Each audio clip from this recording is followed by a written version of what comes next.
Good morning.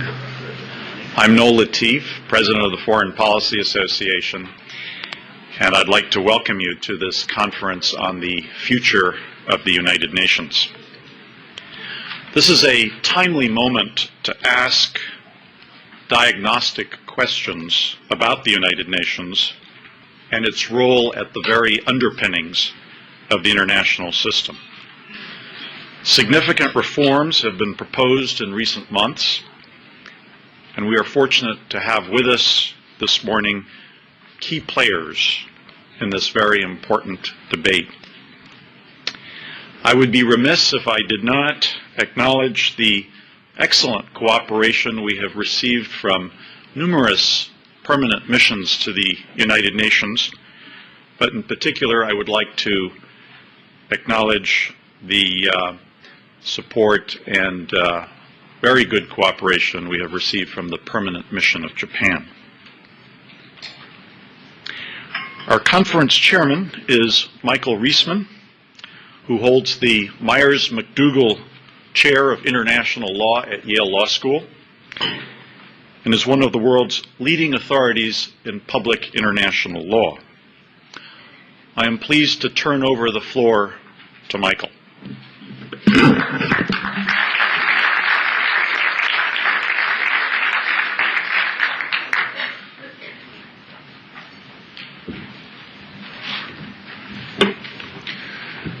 Thank you very much, President Latif. As some of you know, the conference commenced yesterday with a very detailed and intense set of discussions that were off the record. Today we are on the record and hope to explore many of the same issues in a shorter period of time and, one would hope, with very active participation by the audience. Since much of our discussion was shaped by the high-level panel report dealing with reforms of the United Nations, we are particularly pleased to have present Robert Orr, who played such a large and decisive role in the preparation of that report. Without further ado, may I introduce the Assistant Secretary General for Policy Coordination and Strategic Planning, Robert Orr.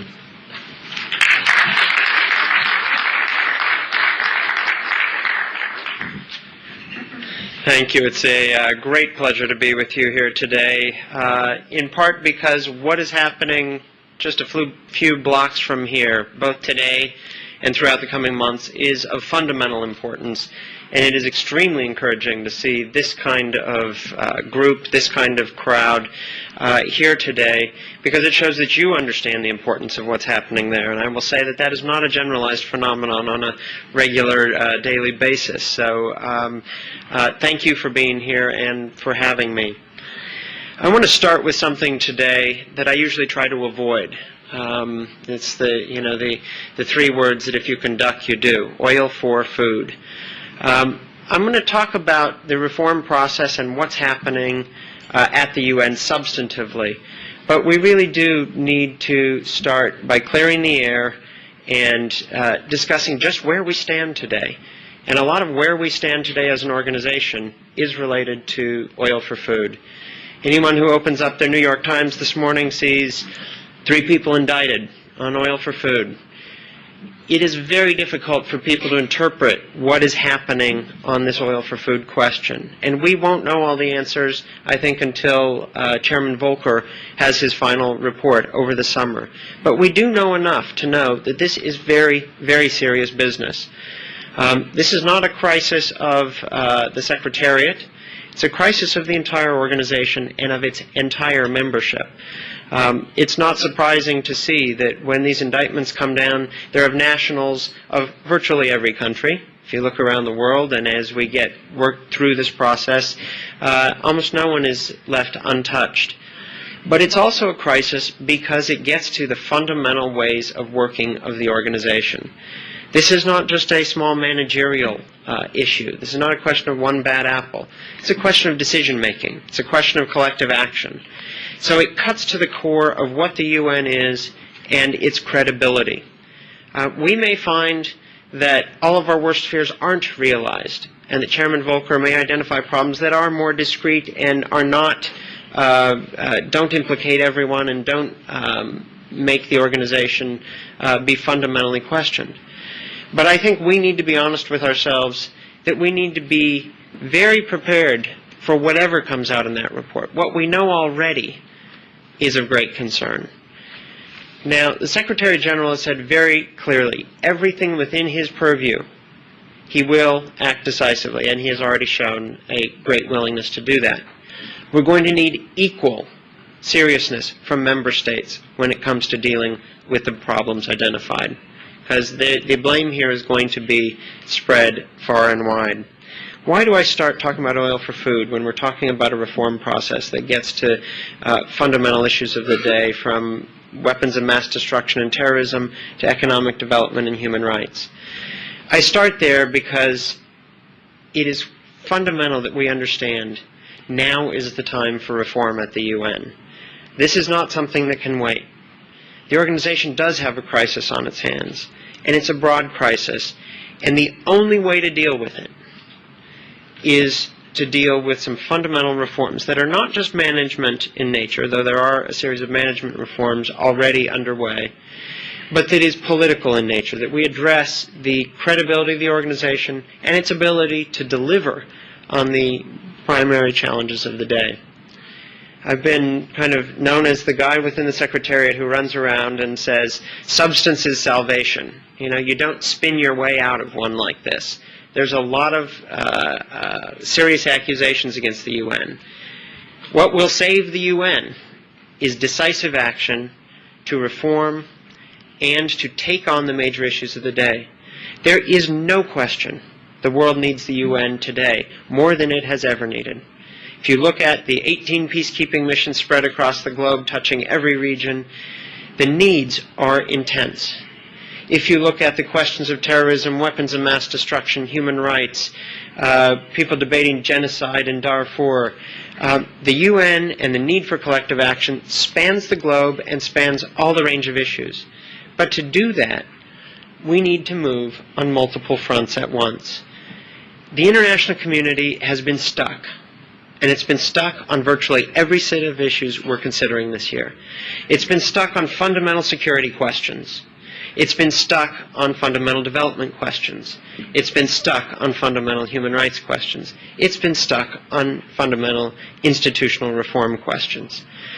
The Secretary General, looking at this situation and having been asked by member states 5 years ago to prepare a report updating the membership on where we are 5 years out from the Millennium Declaration. And that declaration covered all these areas and laid out a vision for a United Nations that was powerful and that still speaks, I think, to people around the globe today. But if we don't acknowledge that in these intervening 5 years, a lot has happened, and that we're in a situation where the UN, to be able to deliver the goods today, needs to do some things differently. But the UN can do that, and it can lead.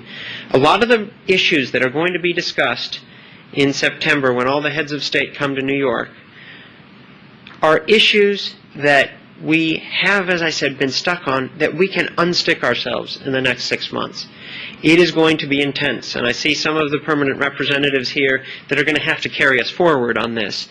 But the truth is that we need to be honest in our self-assessment that we have a situation that requires change. The status quo is not acceptable. I want to quickly take you through some of the major parts of the Secretary General's report. I know that you're generally familiar with it, but I just want to take a few highlights to give you a sense of just how important these issues are today and how wide-ranging they are.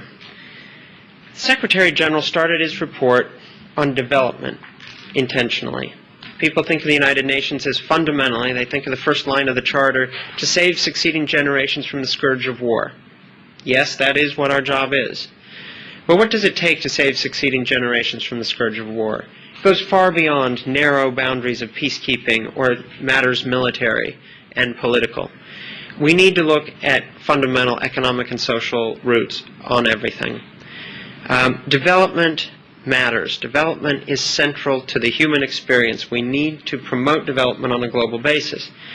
We are in a moment today that we have a surprising and I would say unprecedented consensus on what to do about development.